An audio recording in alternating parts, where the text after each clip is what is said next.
மிகுந்த ஜாக்கிரதை உள்ளவர்களாய் தன் வாழ்நாட்களில் எப்படி தேவன் என் பட்சத்தில் என்னோடு கூட இருக்கிறார் என்று சொல்லி பயத்தோடு பக்தியோடு கூட ஓடிக்கொண்டிருந்தாரோ அதேபோல உங்களையும் வாழ வேண்டும் என்று தேவன் விரும்புகிறார்.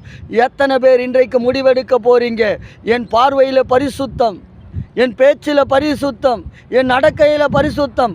ஏனென்றால் நான் ஆராதிக்கிற தேவன் அவர் பரிசுத்தராய் இருக்கிறபடியினால் அவரை தொழுது கொள்ளுகிற, அவரை ஆராதிக்கிற, அவரை துதிக்கிற என் நாவும் என் ஆவி ஆத்தும சரீரம் அனைத்தும் கர்த்தருக்குரியதாய் மாறுமே தவிர ஒரு நாளும் இந்த பூமிக்குரிய இச்சையில் விழுந்து அழிந்து போகாதபடிக்கு என் தேவனாகிய கர்த்தர் அவரே என்னை நடத்துகிறவர் என்று சொல்லி கர்த்தருக்காக கம்பீரித்து பாடுங்கள். பரிசுத்தமுள்ள ஒரு வாழ்க்கையை தொடங்குங்கள். உங்கள் இந்த வாழ்க்கையை கர்த்தர் 2 மடங்கு ஆசீர்வாதத்தோடு பாதுகாப்போடு கூட வாழ வைக்க அவர் வல்லவராயிருக்கிறார். ஆமென். எத்தனை பேர் நம்புறீங்க? எத்தனை பேர் விசுவாசிக்கிறீங்க? இன்றைக்கு ஒரு முடிவெடுங்க. என் வாழ்வு காலம் முழுவதிலும் கர்த்தரை கம்பீரத்தோடு கூட நான் துதிப்பேன். அந்த நாவு கர்த்தரை பரிசுத்த அலங்காரத்தோடு கூட தொழுது கொண்டிருந்து அவருடைய சத்தியத்தை பூமி எங்கிலும் தெரு தெருவாய் வீதி வீதியாய் இயேசு என்கிற ஒரு தெய்வம் இருக்கிறது.